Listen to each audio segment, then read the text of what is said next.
Are you considering a leveling rig for your next lawn project? If so, you're in luck. Coming up, I show you how I use my lawn leveling rake to take care of a few small problem areas in my lawn. Let's get started.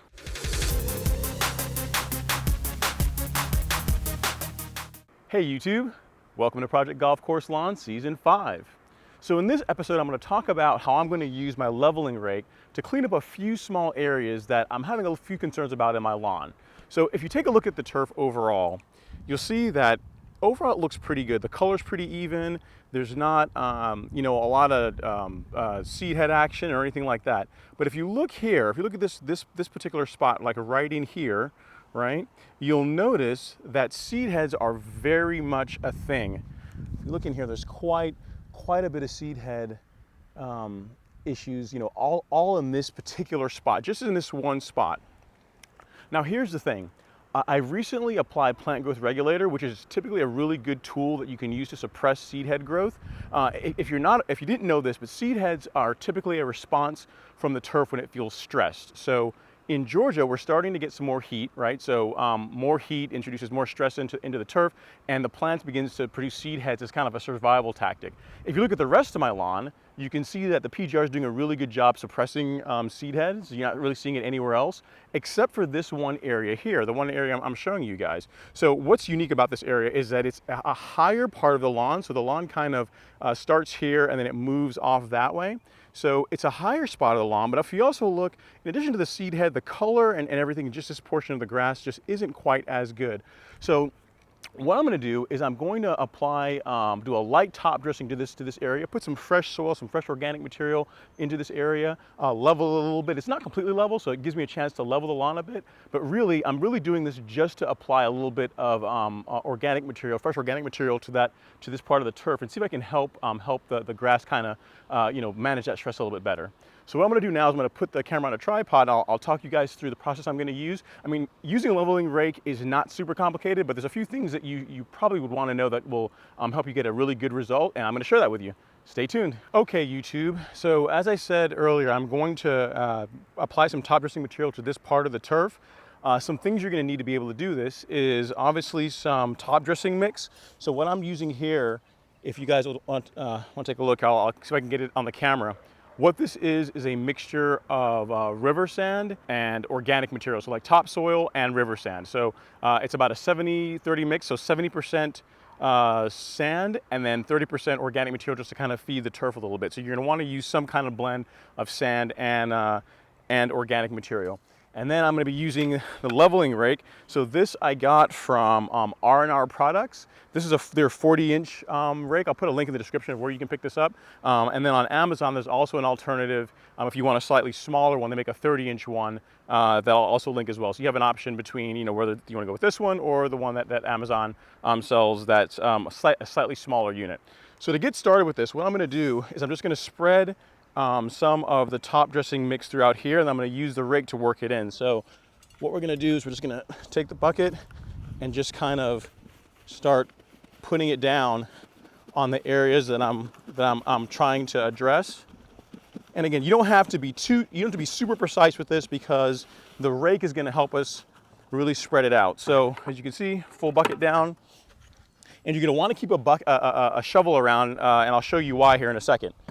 So all I'm going to do now is I'm going to take the leveling rake and I'm just going to literally start from one position, one side, and just push it through. I'm just doing a rough push right now. I'm just kind of leveling the material out. So here, I'm just grading it into the turf, right? Back and forth just like that.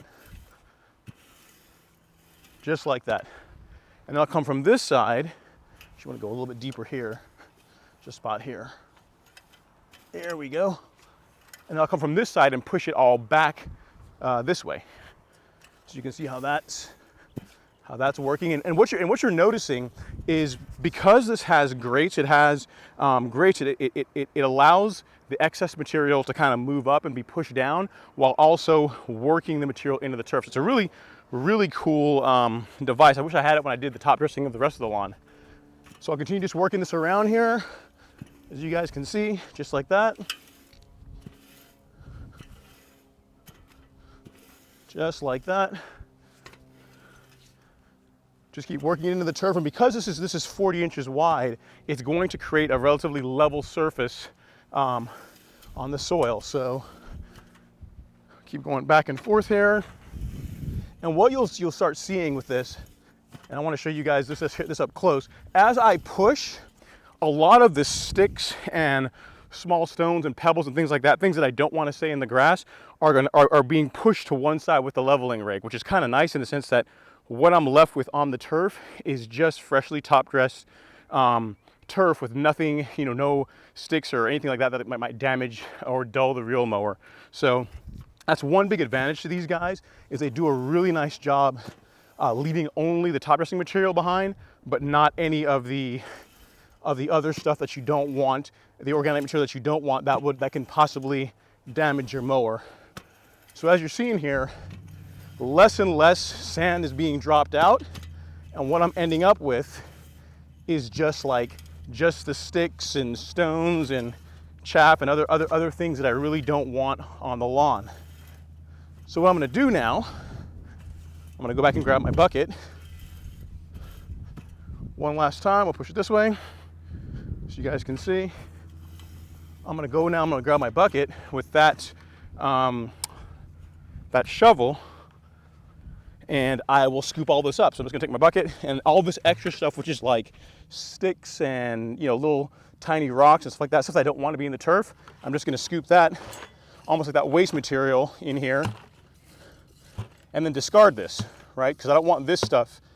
Even though there's some organic value to the small pieces of bark and whatever, like I don't want this stuff on my turf, because as low as I mow the lawn, I don't want my reel mower hitting this stuff. So if you're not mowing with a reel mower, like if you're using a rotary, you can probably leave this stuff down and be okay. But again, because I mow relatively low on the lawn, and I don't want stuff to take my reel mower in for sharpening again this season, if I can avoid it, I'm picking up all this stuff that really has a higher likelihood of just dulling or damaging the reel. So there you go, guys. Something along the lines like that. So this area has been relatively well top dressed. You can see that there's still some grass leaf showing here. Let me get the camera. I'll give you guys a close up. Yeah. So if you look there, you can see how the grass blades of grass are kind of shining, or so kind of coming through there. So it's not super heavy. You don't have to go crazy heavy whenever you're top dressing. You want some of the grass blades coming through, kind of like what you're seeing right here. So super heavy. So super heavy is not good. I mean, because if anything, you're increasing the likelihood that you're going to damage the turf, which is or damage the grass. You could kill the grass if it's too thick. So light is better with a few extra sessions versus going down super heavy. So guys, I hope you guys found this useful. I'm going to take that bucket out and do the rest of the areas that I'm concerned with. But I want to show you guys this. I wanted to show you guys the leveling rake in action. Again, you should really consider picking one of these up if you're going to do a lot of top dressing. What do these go for? They're kind of expensive in the sense that this one was $143, I think, on R&R products. If you get one off of Amazon, it's a little bit smaller, they're a little bit cheaper, but all of them are pretty much going to be between that $100 and $150 range, depending on which one you go with. So I've seen videos online where you can actually make these, but this thing works really well. So depending on how handy you are, or if you want to even bother with making one, this could be a good option. Again, it does a really good job, as you guys can tell. I mean, the turf is super flat, super smooth, and it gets a lot of that extra material that I don't want on the lawn out really easily for me to pick it up. So guys, if you found this useful, please be sure to share this content with others. If you want to see more of it, you should definitely consider subscribing if you've not as yet. If you want to see more top dressing, if you just can't get enough of top dressing, I've got a video that I'll put up here that shows you guys when I top dress the rest of the lawn. I didn't have one of these things, unfortunately. It would have made it a lot easier, and the result would probably have come out a little bit better if I had one. But if you're interested in seeing just other sections of video where I'm doing some top dressing work, I'll be sure to link that up here in a card so you guys can take a look at that. Again, guys, thank you so much for watching. I really do appreciate it. Have an amazing day. See you next time.